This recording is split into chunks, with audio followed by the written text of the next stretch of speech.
All right. Good evening, everybody. Thanks for joining our Using onX Hunt for Turkey Hunting Masterclass. We'll get rolling in just a couple of minutes here. Want to give people time to get logged in and get settled and everything. So just a couple of housekeeping items. Your audio and video are turned off, so we can't see or hear you. No worries if you have noise in the background. If you do have to drop off early or you want to rewatch a portion of the class, it is being recorded, and we will email you a link tomorrow with the YouTube link to the recording so that you can rewatch it or watch a part that you missed or anything like that. If you have any questions, please drop them in the Q&A box down below.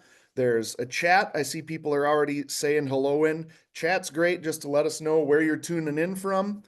Chat is not so great for us to be able to find questions and answer them. So that's what the Q&A box is for. Utilize that. We can't promise we'll answer every question that comes in, but we'll do our best to get to as many as we can. We are doing a giveaway at the end of the class. We've got a Vortex red dot sight, as well as a Primos Gobstopper strutter decoy that we will be drawing for. So there'll be two winners. One person's going to get the red dot. One person's going to get the decoy. So I'll send an email out to those winners tomorrow and we'll get those mailed out to you. And with that, we might as well get rolling. My name's Jack. I'm going to be mostly on the sidelines here tonight because Jared, who is currently down in Texas and has been chasing turkeys this week, is much more of a turkey expert than I am. So he's going to be leading us tonight. So how's it going, Jared? Good. Appreciate the walk-in, Jack, and welcome everybody. Looking forward to hopefully instilling some new knowledge and excitement for getting into the spring woods. I'm currently just getting logged in and dialed in on my phone here on Zoom, so I can start to share my screen. So I'm going to join here. So I apologize if there's double audio for just a second. Recording in progress. All right. I'm going to mute your phone. That might fix us. All right. Phone is muted. Is this better? I can still get that echo. If you go down to the bottom, there should be on Zoom a way where you can disconnect audio on your phone, is where I would do that. You might have to click on like the ellipses to pull up that option. There we go. Is that better? That's great. Perfect. All right. Sorry about that, folks. All right. So I'm going to jump right into it here. At any point, Jack, of course, if somebody asks a question pertinent, just kind of cut me off and blurt it out at them. I'm going to try to keep this fairly high level and applicable to you, whether you are in West Virginia, California, Wyoming, wherever you may be chasing turkeys. But again, don't be hesitant to ask a little bit more pointed question. I think Jack undersells himself as a turkey hunter. In fact, I think the last couple of years, I'm not sure he's held a tag past the first week of Montana's season. So he certainly is capable of putting them down the gun barrel. So I'm going to not too picky on those jakes. So hey, I didn't mention it. all right. I'm all about transparency here. So I should be sharing my screen. If we could just grab a couple comments that you guys are seeing my screen, that would be phenomenal. But I'm gonna hop right into onX here. I'm gonna try to all right. Here we go. I'm gonna try to minimize this guy. So I'm basically gonna run through a lot of what the primary layers are that I am using predominantly before I go on a turkey hunt, when I'm at home scheming, dreaming, scouting, whatever you like to call it. But then as well as a few different tools within the app that I'm constantly using. But I'm going to start with the layers. And so obviously you can kind of see what you see on your phone with onX here. I appreciate all you telling me that you can see my screen. So hunt map layers, that little rectangular bar in the bottom left-hand corner, I'm going to go in there. And depending on if you have a premium or elite membership, premium covers a single state, elite covers all 50 for these explanation purposes. And so right now I have a few different state layers turned on, and I'm going to go to Iowa. I went to school in Iowa, so super familiar with a lot of what they do. And I just wanted to call out, obviously public, private, very well-known layers that folks can turn on. But wanted to call out the possible access layer and what they have labeled as the IHAP layer. And so the possible access layer, there's a lot of states that have this layer available. Out back home in Montana for me, it's a lot of timberland company like Plum Creek Timber, where they open up a lot of their ground for public hunting.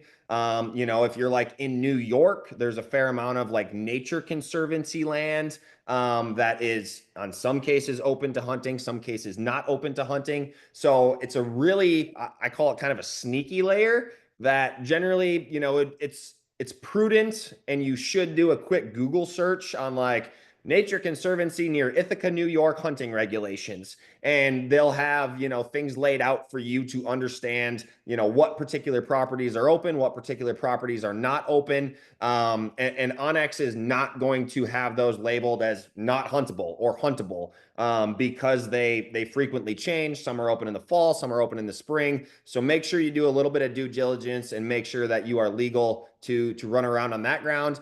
And then the IHAP program in Iowa is more or less the same as WIHA in Kansas, block management in Montana, voluntary public access in Wisconsin. They are private lands that your state has likely worked with some of your dollars to open up those lands by paying landowners usually nominal fees so you can go out there and have some better habitat to hunt. And the biggest thing I want to urge you is if you go to these properties, treat them like they're your property. Like pick up trash, even if it's not yours. Make sure you're not driving in muddy stuff and rutting it up.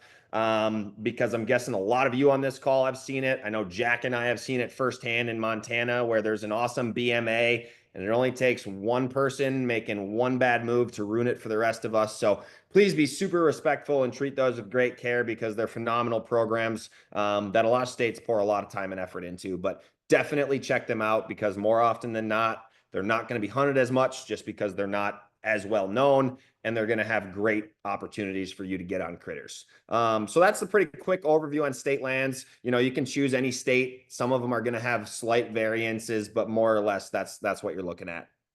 And so then I'm going to go into our non-state layers. So everything you see here, current conditions, land and access, roads, trails, rec, blah, blah, blah. All of those are nationwide layers. So when you turn them on, they are going to be turned on for the entire nation. And as a premium or elite member, you have access to all of these layers. So what I'm first going to bop into here is land and access. And one of my favorite layers is slope, angle, and aspect.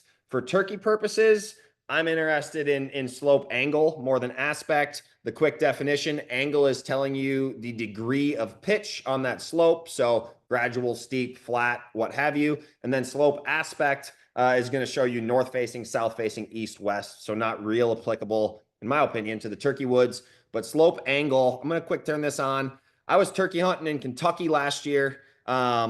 Not anywhere near where this waypoint was, unfortunately. But it was extremely useful where we were at, because there was just so much steep, craggy, cliffy stuff out in the Daniel Boone where we were. And so I was using this layer all the time just to see if I was going to get cliffed out between me and a gobbling bird. So as you can see here across the top is our legend for this layer. So purple is going to be cliffed out. You are not walking up and down purple most of the time. And so like utilizing this layer, not only to understand, what is between you and a gobbling turkey, but also planning an access route or understanding how maybe that turkey will utilize the landscape. And of course, some of you are probably thinking, well, you guys have a topo map. We do have a topo map. And like, I'll turn on hybrid here so you can see the topography. But, sometimes we joke around at the office that slope angle is kind of like the topo for dummies. But I use topo maps a lot, and I still turn on slope angle a lot because it's just quicker. It's color coordinated. It's very easy to understand just at a glance. You can make a split-second decision on, how you have to get to that bird. So right here, for instance, I marked this spot because I came to this very situation at least a half dozen times last year in Kentucky, where there's a bird gobbling either above me or below me. and I knew it was steep. And like right where that waypoint is, you can kind of see right where it says 1740 there, there's red in between those two purples. It's still going to be steep, but red is generally walkable, whereas purple is not. And so you're able to pull that up and understand, okay, I can slip up that little, finger ridge, if you will, to be able to get up on top of that main ridge on that bench up there. So a really useful layer just to quickly understand terrain or put together a plan on how you're going to get from your truck up to this listening knob or whatever it may be. So that's a layer that I use all the time. My map layers might look a little bit different than yours. I actually just noticed this while I was kind of planning for this webinar today. So if you are not seeing the recent layers, that's because it's in employee testing right now. So coming soon. So I'm going to turn that one off, and I'm going to show you my next favorite layer for turkey hunting. This one is definitely more so used from home. So our trees, crops, and soil layers are some of our most in-depth data. And generally speaking, it's pretty proprietary to onX, and other mapping companies are not going to provide this for you. And so one of my favorite things to use, especially when scouting from home, is the deciduous versus coniferous layer.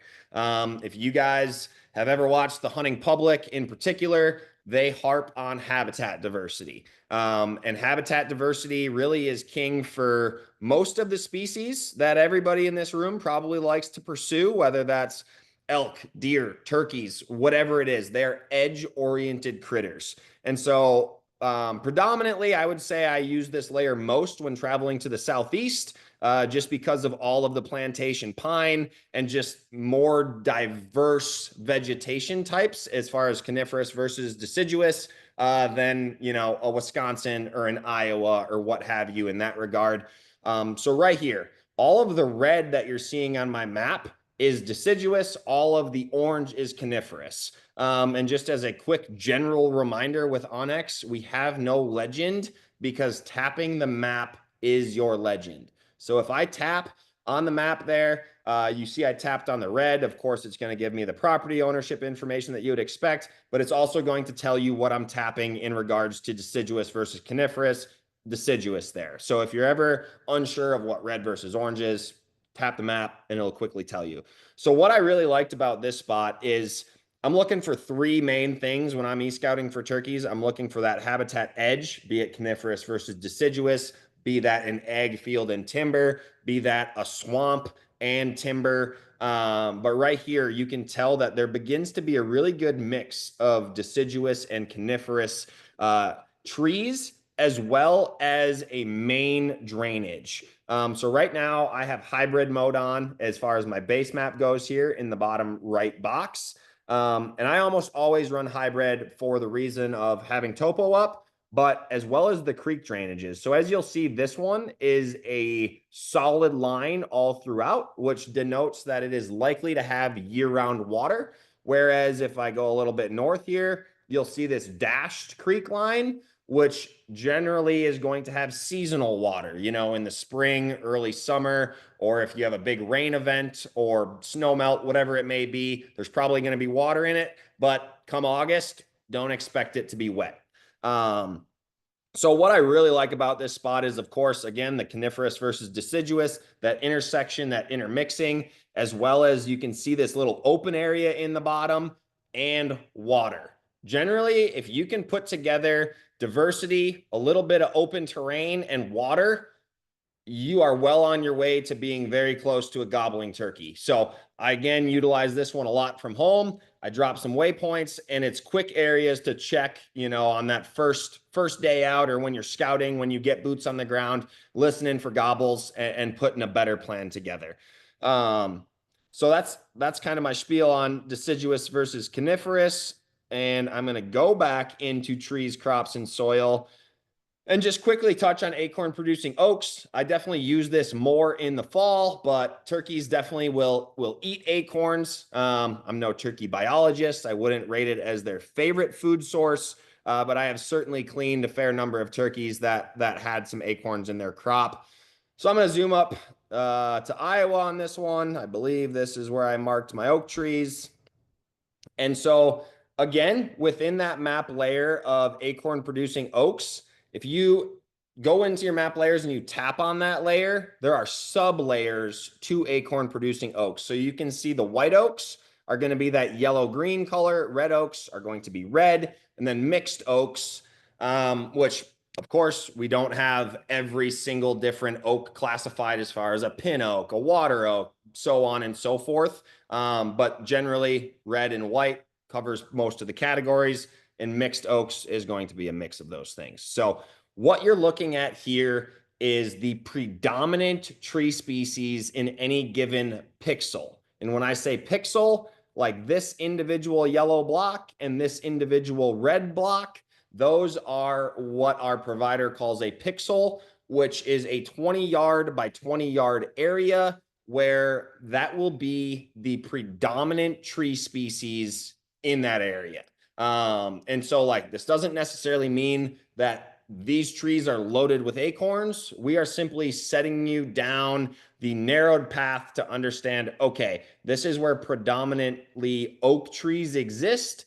And then, of course, going in and ground truthing that there is still some acorns on the ground. Obviously, we're in springtime, so those acorns dropped months ago. So finding where some of those acorns still exist can be great spots to get on birds, especially in earlier season before row crops are planted, before they start coming up. Good spots to check out in the timber. So that's another layer I use a fair bit from home, but also while I'm in the field, especially again, if I'm hunting denser timber and I'm not coming across turkey sign, I'll try to locate some oaks and look for scratching and some of those signs that turkeys are in there using it and looking for food in there. Jared, before we move on, there was a question in here. I think you mentioned it, but might be worth going over again. Could you just explain one more time why you look for a mix in the coniferous and deciduous? Yeah, so the key there is habitat diversity. So you're gonna hear habitat diversity called an edge, a transition area. Honestly, it's a pretty confusing term because so many different people call it something different. But the three main ones are habitat diversity, an edge, or a transition area. They all mean the same thing. It's where two different habitat types come together. So if you've ever walked through plantation pines, whether that's in northern Minnesota or Alabama, you know, there is not really anything on the ground other than dead pine needles by and large. And so when you walk through a deciduous, a predominantly deciduous, like in the Daniel Boone where I was at in Kentucky, it was just thousands and thousands of acres of monotonous deciduous timber. And again, if you find an oak or some other type of bearing tree that wildlife key in on as far as a food source, that's great. But these critters are using those edges. It just creates more of a diverse habitat. They have the shade and the quiet of the pine plantation, yet they have, the deciduous, more fruit-bearing trees where they can scratch around and peck around and overturn dead sticks and find little bugs. And so that's what you're really looking for when you're hunting. I mean, my expertise, if you will, is turkey and whitetail. That's what I've grown up doing. That's what I love doing. And both of those critters are very edge oriented. And I don't want you to get hung up on deciduous versus coniferous. That's just the best example for one of our premier layers to find it. But again, that edge can be a big timbered ridge that has an ag field on the top or the bottom, and where obviously that ag field creates an edge with that woods. You'll probably like bring to memory right now when you're out driving around. If you drive past a 200-acre cornfield, very rarely, not, and it happens, but rarely are those birds right in the middle of the cornfield. Generally, they gravitate to be near an edge of the field. And so again, it doesn't matter with the swamp to woods, woods to ag. It's just diverse habitats that converge, and you'll likely find critters there, especially turkeys, if you can add water to your diverse habitats. All right, so the next one I wanted to cover here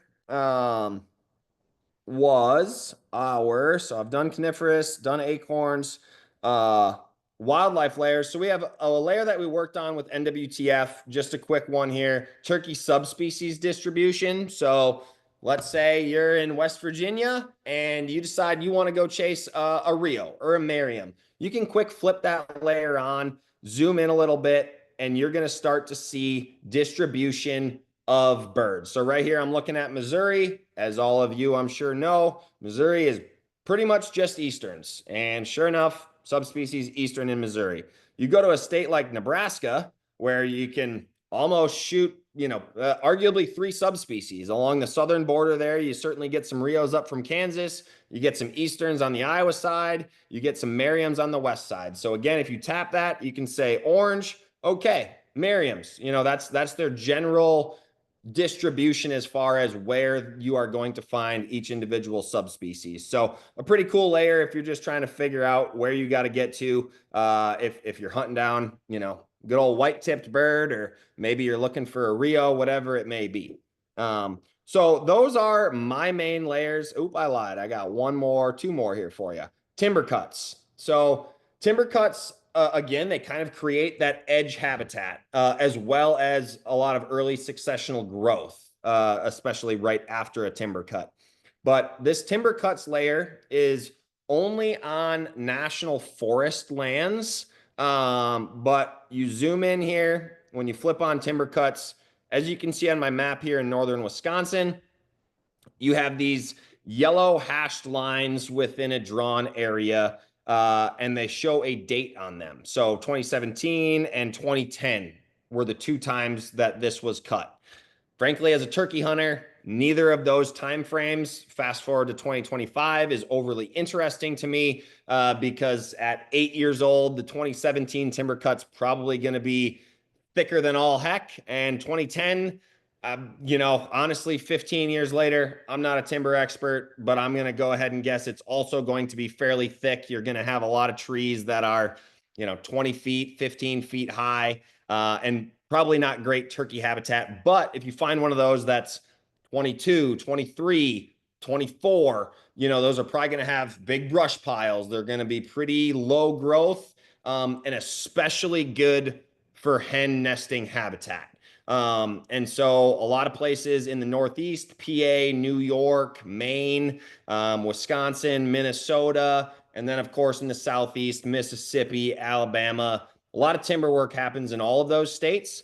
And so what you can do beyond just locating timber work is if you tap on any one of these timber cuts, it is also going to tell you what kind of cut it was, whether it was a clear cut, whether it was, just a, I don't know, Jack, help me out. My brain is. Yeah, it could be they were taking select species out of there. It could be fuels reduction. Depends. Yeah. So whatever kind of cut they came in there and did, it is going to tell you that. So you have an understanding of whether it's just going to be leveled or if it's going to, have a little bit of cover yet. So another good layer to just find that edge habitat. And again, if you can find where hens are nesting, you are likely going to be right in the game to find a long-beard goblin.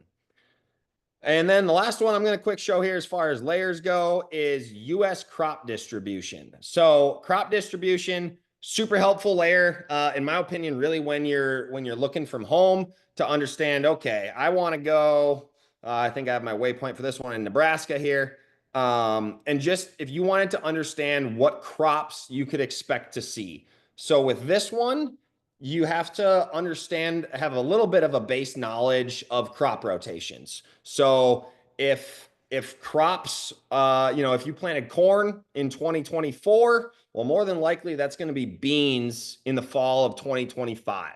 And so you got to do a little bit of mathing and understanding how crops rotate to be more sure of what's going to be there. And I think our 2024 crop data will update literally any week here. It usually happens early in Q2.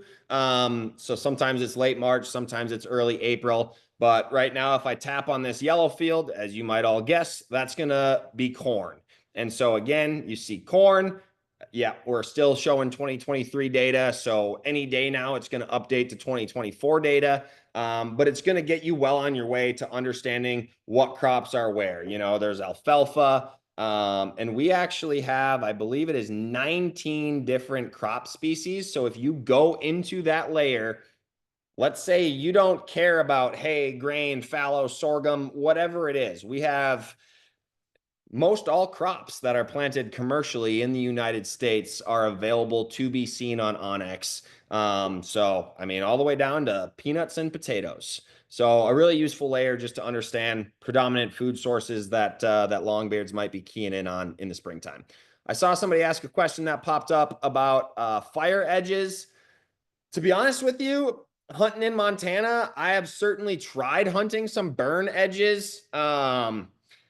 And just generally because of, again, my experience with fire edges in Montana, I've not found a lot of turkeys because they're generally in higher elevation. But I think it's pretty well known that turkeys love a fresh burn. There's thousands of landowners out there that burn, you know, anytime between, I would say, generally February to the end of March, maybe January to the end of March. And they're burning it not only because it's good for the habitat, because it is just the best poor man's tool for regenerating any given landscape. And so those turkeys are going to be in there plucking those very fresh grass shoots, bugging around, and just generally like to spend time in that fresh burn. So a true wildfire burn, I've not had much success, but more human initiated burns, tons of success, and really couldn't highly recommend enough hunting near a burn if you have that ability. You know, I hunted an area in West Virginia last year as well that was public ground and it had been burned pretty recently. You know, I had no idea until I just stumbled into it while hunting. And lo and behold, we certainly found some gobbling turkeys in there. So by and large, I think those are the layers that you should know about in regards to chasing spring gobblers. So now we're going to move on to some tools. Jack, anything else on layers that I didn't address that came up? I think you nailed it. Sweet. All right. So the next one is compass mode. So compass mode is hands down my most used and favorite feature for spring turkey hunting. And so in the bottom, there's actually two ways to get to it. I actually generally take the long route, which is in the bottom right-hand corner. You have your little circular crosshairs. And so if you tap that once, it's going to bring you to your current location. As you can see, I am currently in the great state of Texas. And so if I tap that once, oh, sorry, a little fat finger there. Tap it once, it's going to center your location on the map. You tap it twice, and you can see that a blue sight cone, that's what I call it anyway, is initiated on your map. And I'm going to spin my phone here. I'll show you on the video. And it's a little bit lagging. But as I spin my phone, that sight cone is dynamic, and it is going to point in the direction that the top of your phone is pointed. And so, as you can tell, after I hit that bottom right location dot twice, it turned into a GPS triangle to tell you that you are now in sight cone mode. So the next process beyond that, a compass has popped up in the bottom right. And if you tap that, that is now what we call compass mode. And so as you can tell on the left-hand side, I now have distances that are aligned with hash marks on my outbound line from my location. And those distances are dynamic. So as I scroll in here, you'll see those distances change. And so now that first hash is about 130 yards away, second 260, third about 400. And so what I'm using this for is if I get a bird to gobble, I will point my phone in the direction that I believe that bird gobbled from. And then it all takes time and practice and understanding, but based on the audible level of that gobble, and I'll also say it starts with species too. Like down here hunting Rios, I had a really hard time personally judging how far those birds were, just because their gobbles were they're so much weaker than an Eastern gobble that I grew up with. So you have to have a little bit of calculation just in your knowledge base of, okay, that gobble was that loud in these conditions, and I figure he's about 265 yards, 300 yards away. So from there, you can tap the rangefinder that has now populated in your bottom right there, and you can scroll that little target to say, all right, I think that bird was right about 250 yards, maybe he's strutting on that log or 2-track road that you can see on my map there. You got to look at the vegetation. Is he maybe on a bench on a high ridge? Is he in a little open spot that is, tucked away and fairly protected in the timber? Basically, just utilizing your intuition as well as the landscape and your understanding of how turkeys are using it to say, yup, I think that longbeard gobbled from right there. You drop a waypoint, you save it, and boom, now you have a great read on where that turkey was standing when he gobbled, which I would say is the most important thing to do when you hear a gobble. I know like the instinctual thing is like gobbling bird, let's get in position, let's go. That certainly was me for many years. And because of that, I busted many birds. But if you just take a deep breath, take a few seconds to really analyze the map and understand, okay, I'm up on this hill. He's well below me. I have good cover down to this creek bottom, which right here, I'm doing a 2-finger line distance. So if you simply just place 2 fingers on the map, it is going to produce that 2-finger line distance just very quickly and automatically delete it. But then I can use this and say, all right, I have good cover to get down to the road to right about there.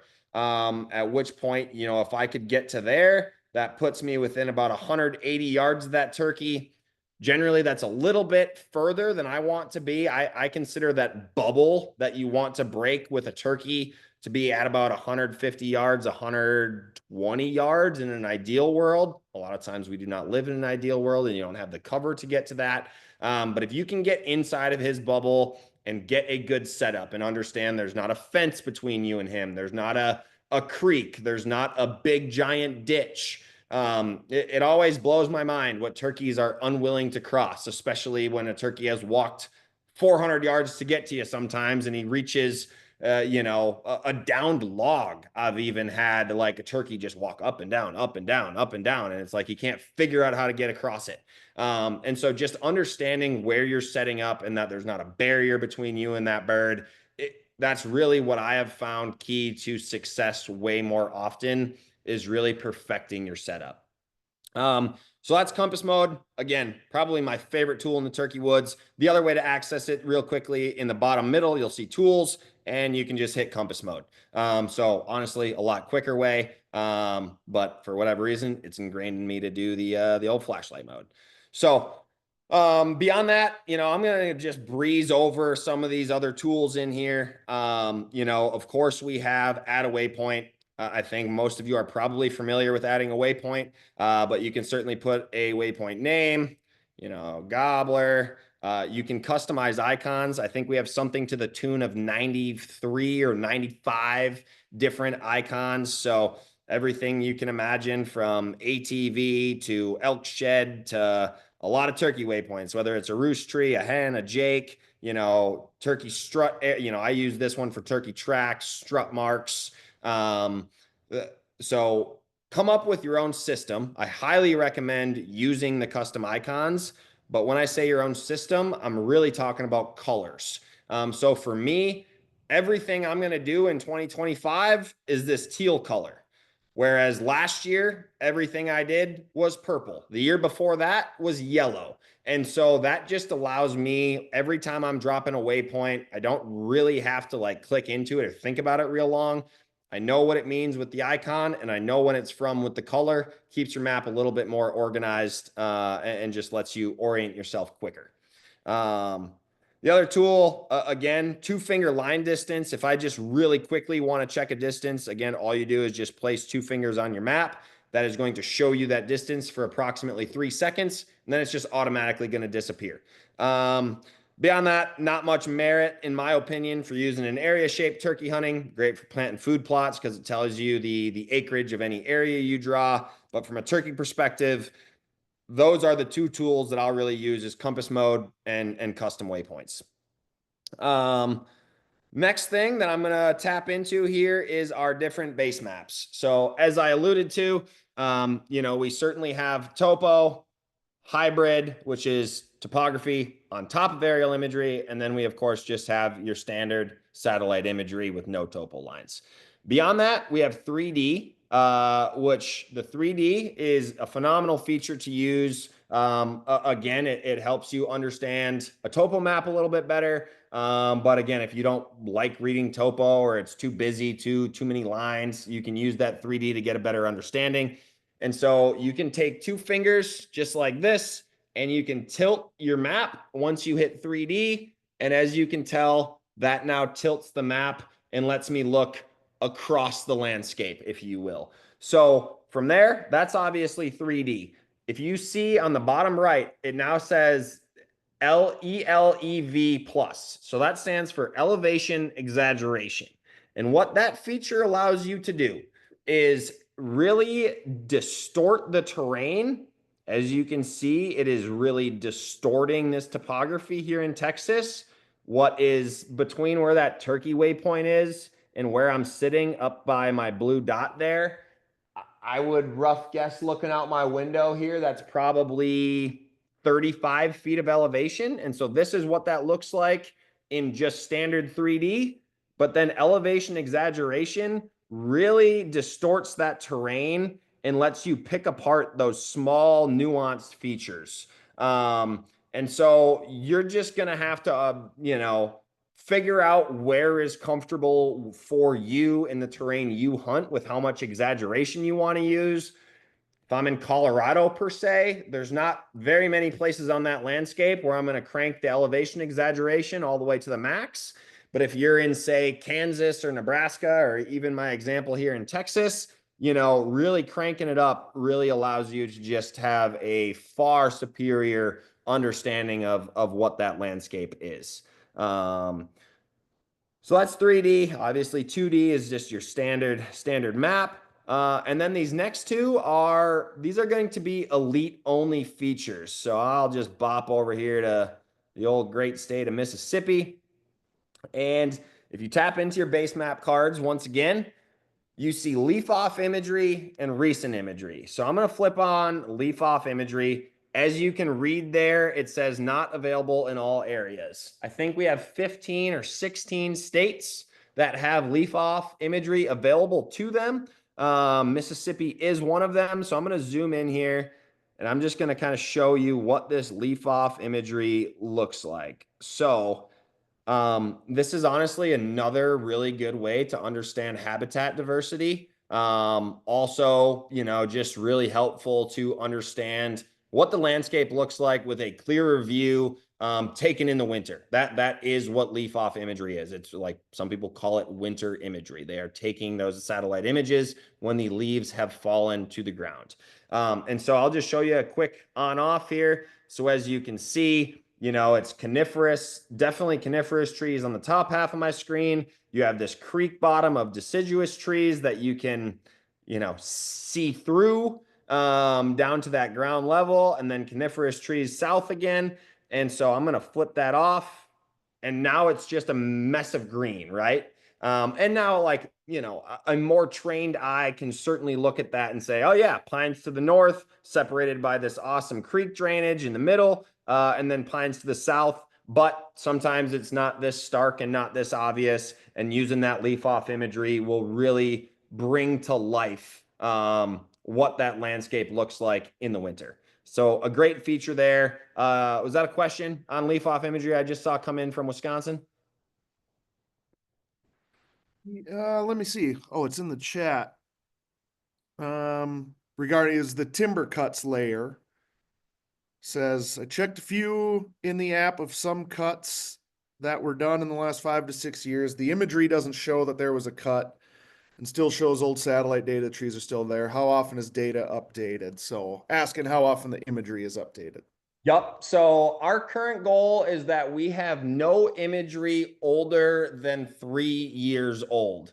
And so we do 90% of the time, we are able to meet that goal. As you can imagine, we do not own our own satellites to be taking these pictures. Maybe we can tap into Elon and he might be able to send some up for us. But unfortunately, I don't think that that is anytime in the near future. So we are only as good as our data providers provide for us. But what you can do to substitute for that is use recent imagery. The next feature I was going to tap into here. And I love this feature. Again, when you turn on recent imagery, you can see less detail, but updated frequently. And so what the really cool part of this is when I flip this on, you'll see it is low resolution. But what you get with the low resolution is every 2 weeks, you are getting a new aerial image. And that dates all the way back to March of 2023. And you can use this date bar on the bottom of your screen and slide through the different dates on the screen here to show how the landscape has changed. Unfortunately, I didn't pick the best example spot here, so let me zoom north where I can show you something in real time here. We're going to go to my great home state of Wisconsin, and we're going to look at this fine lake that I'm not going to try to pronounce because I'm not familiar with it. But I'm in September. You can see right now, I would guess this lake is maybe not your best swimming lake based on how green it is, but you can flip it forward and you can now see, right there. That is where the ice began to form on Lake Koshkonong. And so again, you flip to November 11 through 25, that lake is still pretty open. November 25 to December 9, clearly iced up, still iced up, a fair amount of blowing snow drifts that you can see on the lake, still iced up in January, and it's starting to break up here in February. There's a few open pockets, and boom, between March 3rd and March 17th, that lake opened up. So what you can do with this tool is you can tell when crops have been harvested in the fall. You can tell rising and falling water levels. I have hunted many a turkey in swampy, lowland, wet conditions, and you can tell if that water is high, if that water is low, to give you a far superior understanding of what you might show up to. Like my buddy Lake Pickle, he tells a story about this layer all the time where he had been hunting this one piece of public ground for a long time. He had the roost dialed in, and one day he showed up, and for hundreds of acres where he had hunted many prior springs was clear cut. He had no idea. He drove an hour and a half from home and showed up to a turkeyless landscape because there wasn't a tree for a square mile. And so, even if you're only driving an hour, you can save yourself a lot of time and headache by just flipping on recent imagery, understanding, okay, it is as I left it, or holy smokes, that river is out of its banks. Like there is no chance I'm going to be able to use my regular creek crossing. I better get my waders or my canoe or whatever it may be to really understand what that landscape is going to be, whether that's an hour down the road or 3 states over. Recent imagery is one of my most used features just to simply ensure that I'm going to show up to what I'm expecting to show up to. The last thing I'll call out, just because, again, my great home state of Wisconsin reminded me of it, you can go in. There's a lot of states, seemingly more and more, that are getting a little bit more restrictive with turkey hunting and implementing new zones, new legislation. And so when you tap into a state, all of them are going to have hunt units, hunt zones, management areas. Every state calls them something different, but they all kind of mean the same thing. You can click that view options, and I can change from deer to turkey. So I believe Wisconsin has 7 turkey zones. And just like that, I now see Wisconsin and 1, 2, 3, 4, 5, 6, 7 zones. And we're going to tap on this middle one, which I believe to be zone 3. And sure enough, turkey zone 3. And so just knowing where those boundaries are, hunting within your tag, all of this information is available to you with onX. And honestly, this tool is so vastly underutilized by so many of our customers because they just don't know all of these things exist. And so the last thing I'll leave you with before I open it up to questions and bid you guys adieu and good luck this spring is weather. We actually have extremely awesome weather data. Again, a pretty underutilized feature. We have hundreds of thousands of weather stations that we're pulling from across the country. And the way it works is we actually triangulate that weather data given you have multiple weather stations within our acceptable radius of your location. And so there's two ways to go about weather. You can do the obvious one and tap that weather in the top right-hand corner. And now you have a crosshairs, Marshfield, Wisconsin, in the center of the state there. And you can see what the wind is doing, what the pressure is doing, sunrise, sunset. So you can start to plan backwards of, all right, I have an hour drive, a 20-minute walk in. I got to get up at 3:30 in order to be there in the dark to get them under them. Also calculating shooting times. Of course, we have your extended forecast for 7 days. But then we also have hourly forecasts for precipitation and barometric pressure that you can also go out 7 days with to really just plan, prepare, and ultimately have everything you need to be successful in the woods in one app. We also have moon phases in there. I'm not sure I've ever met anybody that's a moon phase believer when it comes to turkey hunting, but there's probably somebody out there. And then the other way to do weather, which is honestly my preferred method, is you can just tap anywhere on the map. We're going to go up there to somewhere in North Dakota. I don't have my North Dakota layers turned on. That's why it says there's nothing about it. But you can see right next to overview, there is a weather tab. And so all you simply have to do is tap any location, and it is going to give you triangulated weather data for that location. A little chillier in North Dakota today than it is here in Texas, about half the temperature. But again, it's going to give you that same weather data and show you all the same things that using the weather button did. So last thing, a couple things I'll quick touch on. Seeing as this is a very private ranch here in Texas, I'll just go throw my layers on. So this is actually honestly a good little tip as well. If you go into my content, let's say you have a whole pile of waypoints on the private property that you turkey hunt on frequently. If you just want a nice clean map, you can tap select.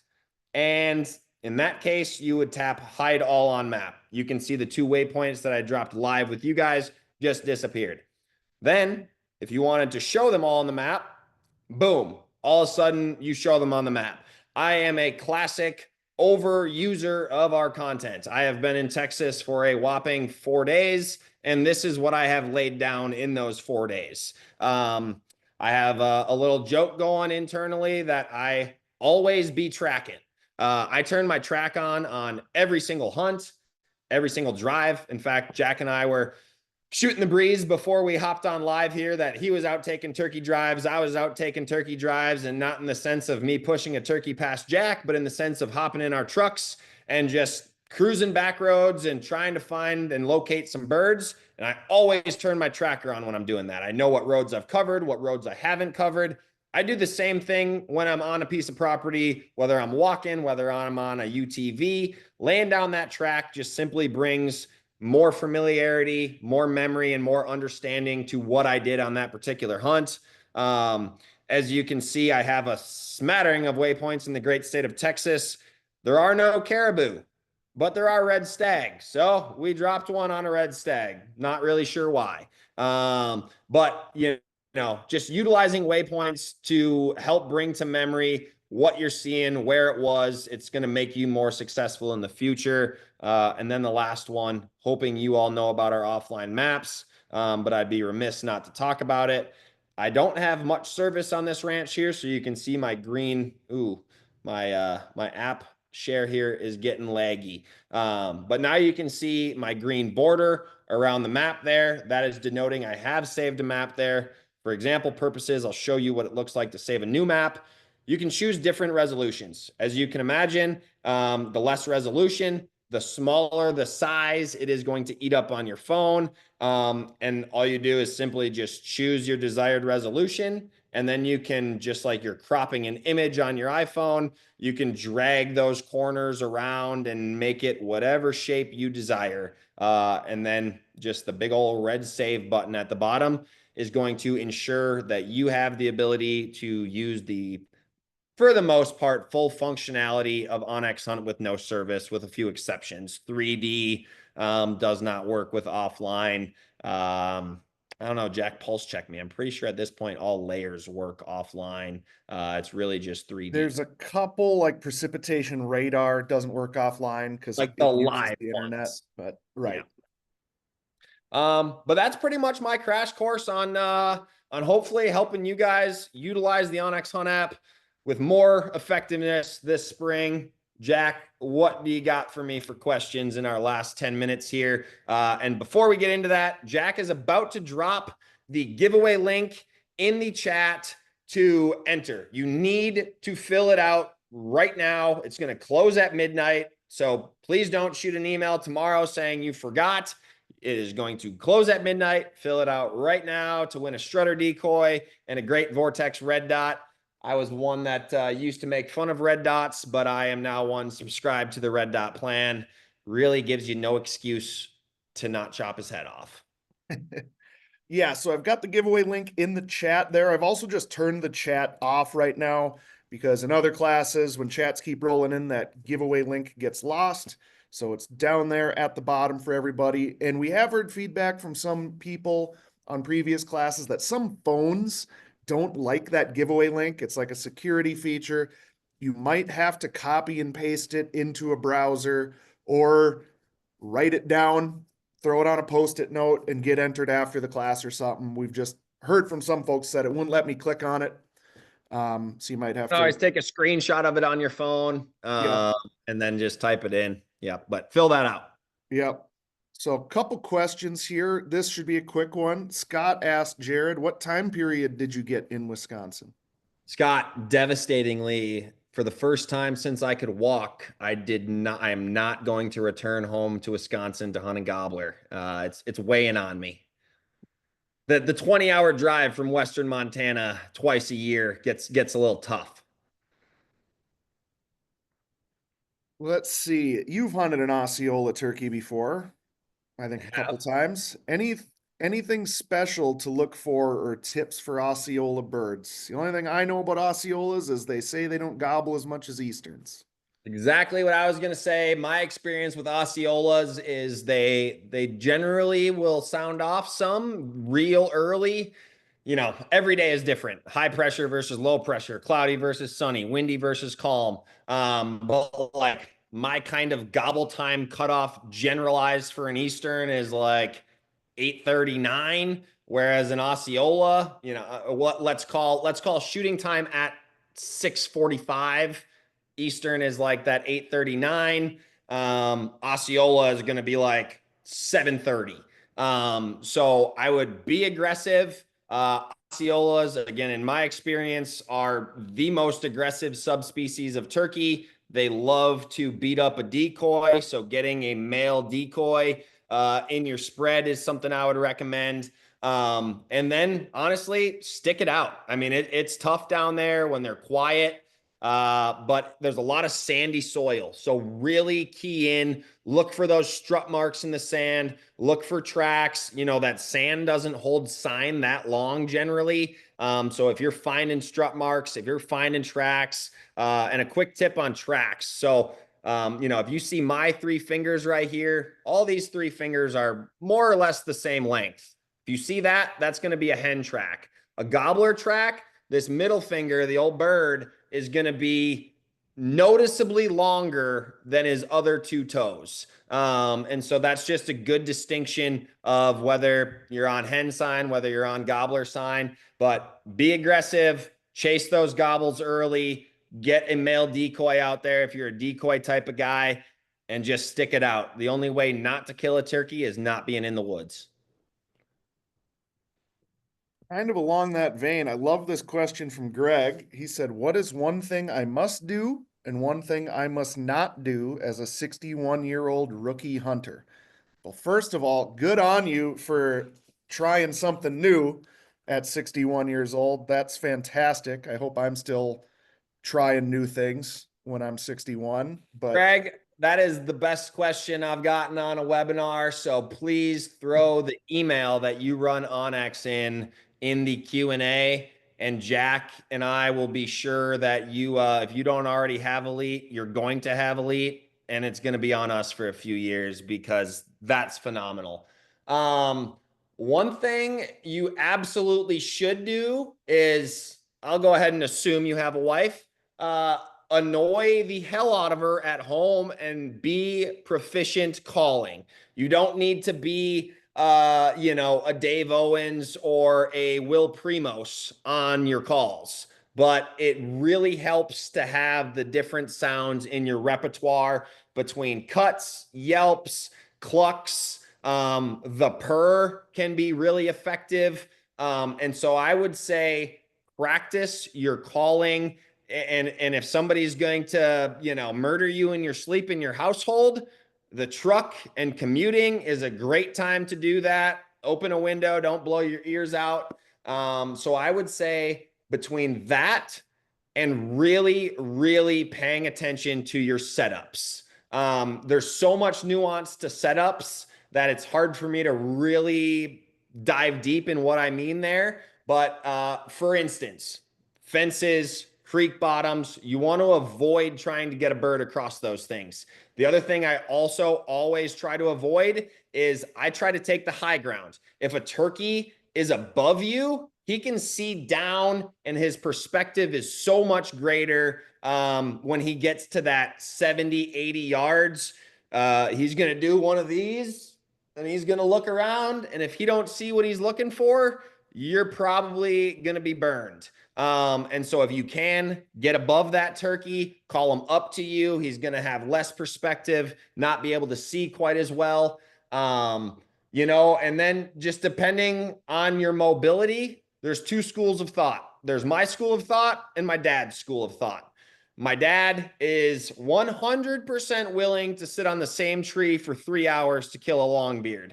I do far too much sitting in tree stands all November, and I am hyper aggressive, and I am going to chase that bird. I'm going to get in his bubble, and I want him to act like a turkey and come to me and do the thing. So do what makes you happiest, but I would say you're going to find more success early in your turkey hunting career being patient, playing the long game, and eventually it's going to get in your blood and it's going to eat at you and you can't take it anymore and you got to go chase them.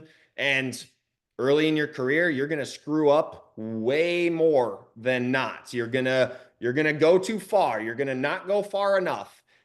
And my biggest thing that I can't stress enough as a new hunter is take something home from the woods every day.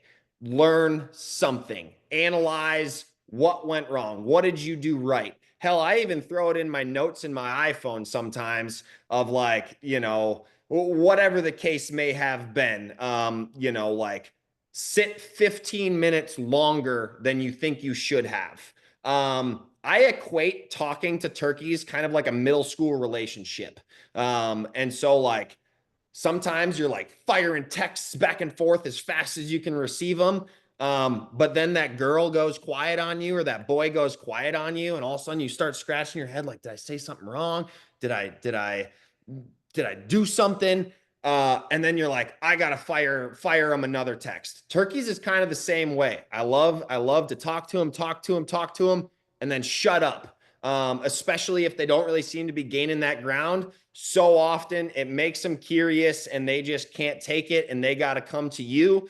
And the best thing you can do, take a look at your phone or your watch and be like, all right, I just called. It's 4:23. I'm not making a peep for 10, 15 minutes. And so that is something that I would definitely recommend to employ in your strategies as well.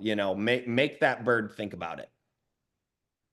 Here's one that stood out to me because he's speaking my language. Carl asked, any recommendations for Miriam's in North Idaho and Western Montana? Well, that is where Cover, Jared and I live. cover country, cover Yes. country, cover country. Miriams are the most talkative of all the subspecies. I often have really good success even getting them to gobble in the afternoons. And so you can't kill a turkey where he isn't.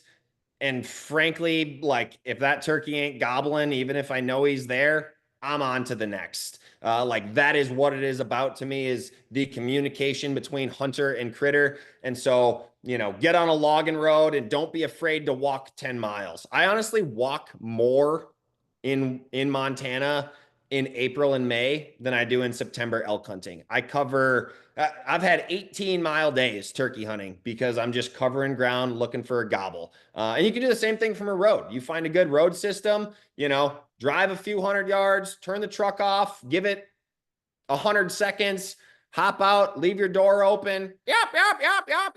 Nothing. Drive a few more 100 yards. So covering country is going to be your best bet. That's what I was going to say. I am not a great turkey caller, but I have a lot of free time and I do a lot of scouting. And that's why I kill turkeys out here is I don't know how many tanks of gas I put in my truck looking for Jack birds. I scouts wouldn't want to harder add it up, than but anybody I know. Jack burns more gas hunting critters than anybody I know. well, But there's a reason he never has his region 2 or general turkey tag by the second week of season. It is because at the end of the day, putting boots on the ground, finding birds where they are, that's what's going to get birds down your gun barrel. let's see. I think we got time for maybe one or two more. We've had a bunch of great ones come in the last couple minutes. Marcus asked, and I think Marcus, he had a question earlier. If I'm not mistaken, he's in New Mexico. But he asked, are there certain trees turkeys prefer to roost on? And I'm going to say Yes. that's definitely regional, but go ahead. Yeah, so I mean, of course, coniferous trees are definitely a preferred turkey roost tree in the West. In the Midwest, well, coniferous in the West and the South. In the Midwest, oak trees, cottonwoods. Bottom line, what they are looking for is, I'm going to kind of make up a number here just from my experience, but they want to be 20 feet off the ground. They want some elevated platform to typically pitch from the ground in elevation to a tree, so they don't have to do one of these flying. It's more like one of these. And then they really like as perpendicular to the ground of limbs as possible. If there's no limb that has a good, baseball size diameter or bigger, call that 4 or 5 inch diameter that is fairly parallel to the ground, like that is what you are looking for a roost tree.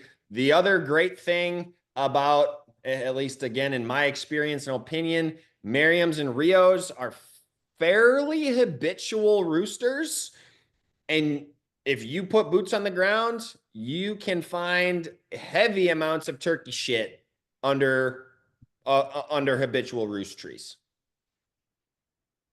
Awesome. Let's go to the prairies. Advice for e-scout and prairie birds. Draws and creeks tend to be my go-to, but I struggle to choose what draw to set up in or where to set up in the draws. Yeah. So I mean, what rings a bell for me and home there is I've hunted certainly some prairie turkeys in Iowa, eastern Montana, Wyoming, and you are on the money. Water systems. That's where the trees are going to be. And if I had your state, it might be a little bit more helpful, but looking for a cottonwood, most of the time, there's not a lot of roost availability when you are hunting those prairie turkeys. And so finding where those roosts are. The other thing that blows my mind when I'm hunting these turkeys, I've seen it with my own 2 eyes in Wyoming. I'm vividly thinking of a hunt I was on. And I watched a gobbler, no joke, cover about 2 miles in an hour. Birds in that prairie country, they will use those drainages, particularly the main drainages, and they got to go a long ways to find hens sometimes because generally those prairie birds are pocketed. You're going to find a batch of them here, and you might not find another batch for 4 miles. And so really focusing in, finding those roost trees. And then, as silly as it sounds, when I'm hunting prairie turkeys, I do a lot of glassing, because they don't have the deciduous trees to hide in and keep them from eyesight. All right, man, we got a bunch of questions in here now. Come on in, Jack. Did you shoot one? All One right. person asked about, we'll end with this one. They talked about hunting in the wind, and they specifically mentioned 20-mile-an-hour winds, but we didn't talk about windy conditions a whole lot. What do you do when it's blowing hard? So funny enough, on gosh, what day was it? Tuesday here in Texas, it was blowing a steady 20 with gusts of 30. We didn't hear a single bird all morning, because it was windy. I have to believe that they were gobbling. We just couldn't hear them. And so really capitalizing on the lulls in wind. So that afternoon on Monday, it was continuing to be windy. But just like any windy day, you get like a few seconds every few minutes where it's like, all right, I got a little bit of calm. Use that time to really call, and I call aggressively. I'm cutting, yap, yap, yap, yap, yap. Because like if I can't get a gobbling bird, I'm as good as lost turkey hunting. And so really make the most of those dead times and really call hard. I do a lot of crow calling in the wind. It's pretty sharp and allows them to hear. But my best advice is analyze the topography, analyze the trees, understand the wind direction. Those turkeys know where those little low dips are, where those little protected bowls are, where they can get out of the wind. And that's exactly what happened on Tuesday.